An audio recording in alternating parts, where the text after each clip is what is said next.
Hello everyone, welcome to star education YouTube channel. Star education YouTube ચેનલમાં આપ સૌનું ખૂબ ખૂબ સ્વાગત છે. આજનો જે વિડીયો છે એમાં આપણે ચર્ચા કરશું 1 નવેમ્બરના તમામ મહત્વના કરંટ અફેર. ડેઇલી માત્ર 10 મિનિટની અંદર દિવસના જે પણ કાંઈ અગત્યના કરંટ અફેર હોય છે જે તમારી પરીક્ષા માટે મહત્વપૂર્ણ હોય છે તમામ કરંટ અફેર માત્ર 10 મિનિટની અંદર કવર કરી લઈએ છીએ. તો આ વિડીયો જીપીએસસી અને ગૌણ સેવાની તમામ પરીક્ષાઓમાં ઉપયોગી બનશે. ટેલિગ્રામ ચેનલમાં જોડાઈ શકો છો. માત્ર સ્ટાર એજ્યુકેશન લખી ટેલિગ્રામમાં સર્ચ કરશો એટલે આ પ્રકારે ટેલિગ્રામ ચેનલ મળી જશે. બાકી વોટ્સઅપ ગ્રુપમાં જોડાવવું હોય તો 5 વોટ્સઅપ ગ્રુપની લિંક ડિસ્ક્રિપ્શનમાં છે. કોઈ પણ એક વોટ્સઅપ ગ્રુપમાં જોડાઈ શકો છો. અને બીજી મહત્વની વાત, તમને એવું થતું હશે કે આ બંને ટેલિગ્રામ ચેનલમાં જોડાતા હશો તો તમને એમ થતું હશે કે ભાઈ આમાં કંઈ મૂકતા તો નથી, વોટ્સઅપ ગ્રુપમાં પણ કંઈ મૂકતા નથી, પરંતુ અત્યારે મારું શેડ્યુલ બહુ જ બિઝી છે. દિવાળી સુધીમાં આ બધું એક્ટિવ થઈ જશે. બરાબર, અત્યારે એવું પ્રોમિસ આપું છું કે દિવાળી સુધીમાં ટેલિગ્રામ ચેનલ તેમજ વોટ્સએપ ગ્રુપ બંને વસ્તુ એક્ટિવ થઈ જશે. વેબસાઇટ પણ એક્ટિવ થઈ જશે, પણ દિવાળી પછી. ઓકે, ત્યાં સુધી તો બધું બંધ જ રહેશે. જોડાવવું હોય તો જોડાઈ જાઓ, બરાબર, ન જોડાવવું હોય તો તમારી મરજી.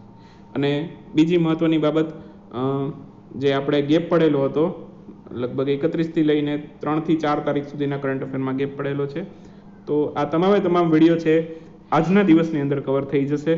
તો બસ વિડીયોને પેન લઈને ચેનલની સામે બેઠા રહેજો. આજના દિવસમાં ઘણા બધા વિડીયો આવશે અને કરંટ અફેર પણ એટલા જ મહત્વના હશે.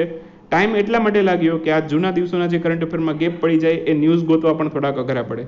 ઓકે, તો મેઇનલી જે ટાઈમ જાય જૂના વિડીયોને કવર કરવામાં આવી એમાં જ જાય છે. બરાબર, બાકી કરંટ ન્યૂઝ હોય તો આપણે ડેઇલી મળતા રહેતા હોય. બરાબર, તો શરૂ કરીએ હવે આજનો વિડીયો. 1 નવેમ્બરના current affair. સૌથી પહેલો પ્રશ્ન આજના વિડીયોમાં, તાજેતરમાં ભારતે કયા દેશ સાથે બેકા કરાર સાઇન કર્યા છે? BECA બેકા કરાર સાઇન કર્યા છે ભારતે અમેરિકા સાથે. તો આન્સર આવશે ઓપ્શન સી, અમેરિકા. તો હાલમાં જ ભારતે અમેરિકા સાથે છે બેકા કરાર સાઇન કર્યા છે. અને આ બેકાનું પૂરું નામ પૂછી લે પરીક્ષાની અંદર, 100% આવશે. મોસ્ટ ઇમ્પોર્ટન્ટ ક્વેશ્ચન, બરાબર, એમપી ગણી લો આને. તો બેકાનું પૂરું નામ યાદ રાખજો, basic exchange and corporation agreement. Basic exchange and corporation agreement.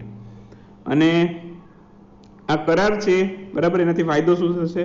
તો ભારત છે અમેરિકાના સેટેલાઇટના ડેટાનો ઉપયોગ કરી શકશે. એટલે ભારતની મિલિટરી, નેવી અને વાયુસેના શક્તિશાળી બનશે. તો જેટલો પણ ડેટા છે સેટેલાઇટ ડેટા અમેરિકાનો, એનો યુઝ કરી શકશે. અને આ સિવાય જો ભારત અમેરિકા વચ્ચેની વાત કરું તો હાલમાં જ 2+2 ડાયલોગનું પણ આયોજન થયેલું હતું ભારત અને અમેરિકા વચ્ચે, જેમાં ભારતના રક્ષામંત્રી અને વિદેશમંત્રી છે અમેરિકાના રક્ષામંત્રી અને વિદેશમંત્રી સાથે વાર્તાલાપ કરે છે. હવે પ્રશ્ન એ થાય, ભારતના રક્ષામંત્રી વિદેશમંત્રી તો આપણને યાદ જ હોય, રાજનાથસિંહ રક્ષામંત્રી છે, વિદેશમંત્રી છે એસ જયશંકર, સુબ્રમણ્યમ જયશંકર. બરાબર, તો અને અમેરિકાના કોણ છે? રક્ષામંત્રી રાજનાથસિંહ, રક્ષામંત્રી અને વિદેશમંત્રી. તો અમેરિકાના રક્ષામંત્રી છે માઇક એસ્પર અને વિદેશમંત્રી છે અમેરિકાના માઇક પોમ્પિયો. બરાબર, તો બસ આટલી વસ્તુ આમાંથી યાદ રાખો. બરાબર, તાજેતરમાં ભારતના કુલ કેટલા રાજ્યોમાં ગીધ સંરક્ષણ કેન્દ્ર વર્ષ 2020 થી 25 દરમિયાન સ્થાપવાની જાહેરાત કરવામાં આવી છે? તો ભારતના કુલ 5 રાજ્યો છે, 5 રાજ્યોમાં ગીધ સંરક્ષણ કેન્દ્ર સ્થાપવાની જાહેરાત કરવામાં આવી છે. આન્સર આવશે 5. હવે આ 5 ગીધ સંરક્ષણ કેન્દ્ર સ્થાપવાની જાહેરાત તો કરવામાં આવી છે, પરંતુ કઈ કઈ જગ્યાએ બનશે? પ્રશ્ન એવો પણ નીકળે કે આમાં નીચેનામાંથી કયા રાજ્યનો સમાવેશ થાય છે. પ્રશ્ન એમ પણ પૂછે કે નીચેનામાંથી કયા રાજ્યનો સમાવેશ થતો નથી. તો એના માટે આપણે 5 રાજ્યના નામ યાદ રાખી લઈએ એટલે બંને રીતે પૂછે, આપણને આવડી છે. બરાબર, તો એક તો ઉત્તર પ્રદેશમાં ગોરખપુરમાં જ બને છે હાલમાં. બરાબર, ત્યાર પછીની વાત કરું તો બીજો ત્રિપુરામાં, મહારાષ્ટ્રમાં, કર્ણાટકમાં અને તમિલનાડુ. તો કુલ 5 જગ્યાએ છે ગીધ સંરક્ષણ કેન્દ્ર બનશે. ઓકે, અને ભારતમાં કુલ 4 જગ્યાએ રેસ્ક્યુ સેન્ટર બનશે. રેસ્ક્યુ સેન્ટર કોને કહેવાય? ગીધ છે, ગીધને પકડી અને એવા એન્વાયરમેન્ટમાં મૂકી દેવામાં, જંગલવાળા વિસ્તારોમાં મૂકી દેવામાં આવે. બરાબર, તો 4 એવા રેસ્ક્યુ સેન્ટર બનશે. બરાબર, હરિયાણાના પિંજોરામાં, મધ્યપ્રદેશના ભોપાલમાં, આસામના ગુવાહાટીમાં અને તેલંગાણાના હૈદરાબાદમાં. તો આ 4 જગ્યાએ રેસ્ક્યુ સેન્ટર બનશે. ઓકે, બસ તો એટલી બાબતો યાદ રાખો.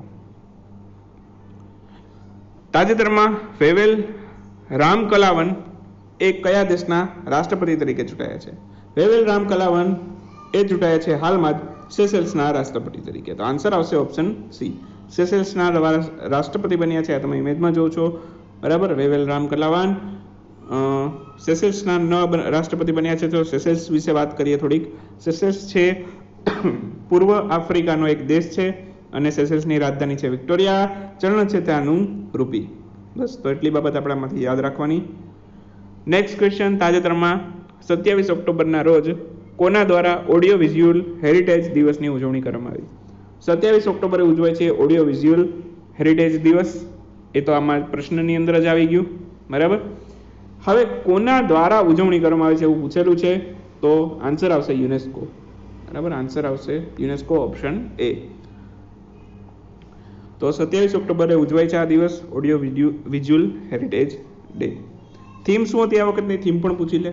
તો થીમ હતી your window to the world. Your window to the world. સૌ પ્રથમ વખત આ દિવસ ઉજવાયો વર્ષ 2007માં અને યુનેસ્કો દ્વારા આની ઉજવણી કરવામાં આવે છે. આ સિવાય 27 ઓક્ટોબરે બીજો પણ અગત્યનો દિવસ હતો, ઇન્ફેન્ટ્રી ડે. કેટલામો હતો? 74મો દિવસ હતો. 74મી વખત ઉજવાયો હતો ઇન્ફેન્ટ્રી ડે. અને કઈ જગ્યાએ ઉજવવામાં આવેલો? જમ્મુ કાશ્મીરના શ્રીનગર ખાતે. બરાબર. તો બસ એટલી બાબત આમાંથી યાદ રાખો. તાજેતરમાં આલ્ફા કોન્ડે કયા દેશના નવા રાષ્ટ્રપતિ તરીકે ચૂંટાયા છે? આલ્ફા કોન્ડે બન્યા છે હાલમાં જ ગુયાનાના નવા રાષ્ટ્રપતિ તરીકે. તો આન્સર આવશે ઓપ્શન સી. ગુયાનાના નવા રાષ્ટ્રપતિ બન્યા છે. બરાબર, આલ્ફા કોન્ડે. અને ગુયાના છે પશ્ચિમી આફ્રિકાનો એક દેશ છે. ગુયાનાની રાજધાની છે કોનાક્રી અને ચલણ છે ત્યાંનું ફ્રેન્ક. આ છે ગુયાનાના નવા રાષ્ટ્રપતિ આલ્ફા કોન્ડે. બરાબર. બસ, હવે વાત કરીએ આજના ક્વિક ન્યૂઝની. ક્વિક ન્યૂઝમાં સૌથી પહેલો પ્રશ્ન આજના વિડીયોમાં. તાજેતરમાં ભારતના વડાપ્રધાન નરેન્દ્રભાઈ મોદીએ 27 ઓક્ટોબરના રોજ કયા વિષય પર સતર્કતા અને ભ્રષ્ટાચાર વિરુદ્ધ એક રાષ્ટ્રીય સંમેલનનું ઉદ્ઘાટન કર્યું છે? તો સતર્કતા અને ભ્રષ્ટાચાર વિરુદ્ધ છે એક રાષ્ટ્રીય સંમેલનનું આયોજન કર્યું છે 27 ઓક્ટોબરના રોજ. આ સંમેલનનો વિષય હતો સતર્ક ભારત સમૃદ્ધ ભારત. સતર્ક ભારત સમૃદ્ધ ભારત. તાજેતરમાં વિશ્વ વિકાસ સૂચના દિવસ આની ઉજવણી ક્યારે કરવામાં આવી? વિશ્વ વિકાસ સૂચના દિવસની ઉજવણી કરવામાં આવી 24 ઓક્ટોબરના રોજ. 24 ઓક્ટોબરે આ સિવાય પણ કયા કયા દિવસો ઉજવે છે? એક તો યુનાઇટેડ નેશન્સ ડે. આ સિવાય કોઈ દિવસ છે તમારે ધ્યાનમાં? એનો આન્સર કોમેન્ટમાં આપવાનું છે. બરાબર. 24 ઓક્ટોબરે કયા કયા દિવસ ઉજવાય છે? આ ત્રણેય દિવસોના નામ તમારે મને કોમેન્ટમાં લખીને દેવાના છે. તાજેતરમાં કયા દેશે ચીનની કંપની હુઆવે અને ZTE એના ઉપકરણોનો ઉપયોગ કરવા પર પ્રતિબંધ લગાવ્યો છે? તો ચીનની કંપની છે હુઆવે અને ZTE એના ઉપકરણો ઉપર ઉપયોગ કરવા પર પ્રતિબંધ લગાવ્યો છે સ્વીડને. તો યાદ રાખજો, સ્વીડને પણ પ્રતિબંધ લગાવ્યો છે. તાજેતરમાં નાટોએ કયા દેશમાં પોતાનું એક અંતરિક્ષ કેન્દ્ર સ્થાપવાની જાહેરાત કરી છે? તો નાટોએ છે જર્મનીના રેમસ્ટીન ખાતે છે પોતાનું એક અંતરિક્ષ કેન્દ્ર સ્થાપવાની જાહેરાત કરી છે. તાજેતરમાં કયા દેશે નો માસ્ક નો પોલિસી ભૂલ છે આમાં. તાજેતરમાં કયા દેશે નો માસ્ક નો સર્વિસ નામની એક પોલિસી લોન્ચ કરી છે? તો હાલમાં જ બાંગ્લાદેશ છે. બાંગ્લાદેશે નો માસ્ક નો સર્વિસ નામની એક પોલિસી લોન્ચ કરી છે. બાંગ્લાદેશે. બાંગ્લાદેશની રાજધાની છે ઢાકા, ત્યાંનું ચલણ છે ટાકા.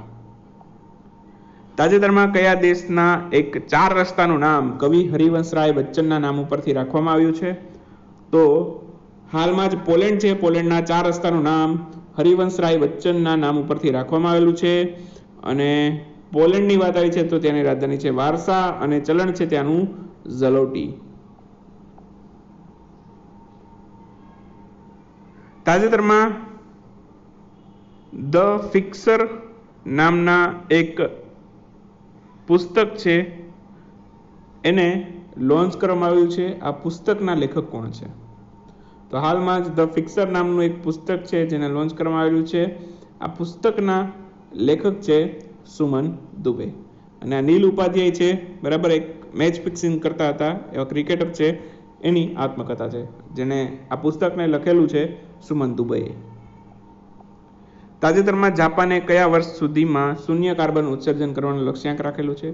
જાપાને 2050 સુધીમાં શૂન્ય કાર્બન ઉત્સર્જન કરવાનો લક્ષ્યાંક રાખેલો છે. પ્રશ્ન એમ પૂછાય ચીને ક્યારે રાખેલો છે, તો ચીને રાખેલો છે 2060 સુધીમાં. જાપાને 2050માં, ચીને 2060માં શૂન્ય કાર્બન ઉત્સર્જનનો લક્ષ્યાંક. આઈસીઆઈસીઆઈ બેંક કયા દેશમાંથી પોતાના વ્યાપાર અને સંચાલન બંધ કરવાનું જાહેરાત કરી છે? તો હાલમાં જ તાજેતરમાં જ આઈસીઆઈસી બેંક છે અને શ્રીલંકામાંથી પોતાનો વ્યાપાર અને સંચાલન કરવાનું બંધ કરવાની જાહેરાત કરી છે. તાજેતરમાં બિન્ની નામના ઉત્સવની ઉજવણી કરવામાં આવી હતી. કયા રાજ્યનો તહેવાર છે? બિન્ની નામનો ઉત્સવ ઉજવાય છે આંધ્રપ્રદેશમાં. તો આન્સર આવશે આંધ્રપ્રદેશ. આંધ્રપ્રદેશના મુખ્યમંત્રી અને રાજ્યપાલ તમારે મને કોમેન્ટમાં કહેવાના છે. બસ, તો આજના માટે માત્ર એક જ પ્રશ્ન રહેશે. તાજેતરમાં આંતરરાષ્ટ્રીય એનિમેશન દિવસની ઉજવણી ક્યારે કરવામાં આવી હતી? આંતરરાષ્ટ્રીય એનિમેશન દિવસ છે ઉજવાય છે 28 ઓક્ટોબરના રોજ, અને આ વખતે 2020ના રોજ 19મું સંસ્કરણ હતું. સૌપ્રથમ વખત ઉજવાયેલો હતો 2002માં. બરાબર. તો વિડીયો આજનો આ સમાપ્ત થાય છે. મજા આવી તો લાઈક કરો, શેર કરો આપના મિત્રો સાથે. નવા હોય તો સબસ્ક્રાઇબ કરો, બેલ સિમ્બોલ દબાવો, જેથી આવનારા વિડીયો નોટિફિકેશન મળતી રહે. મળીએ નેક્સ્ટ વિડીયોની અંદર નવા કન્ટેન્ટ સાથે. ત્યાં સુધી રજા લઈએ. આવજો, બાય બાય, ગુડ નાઇટ, શુભરાત્રી.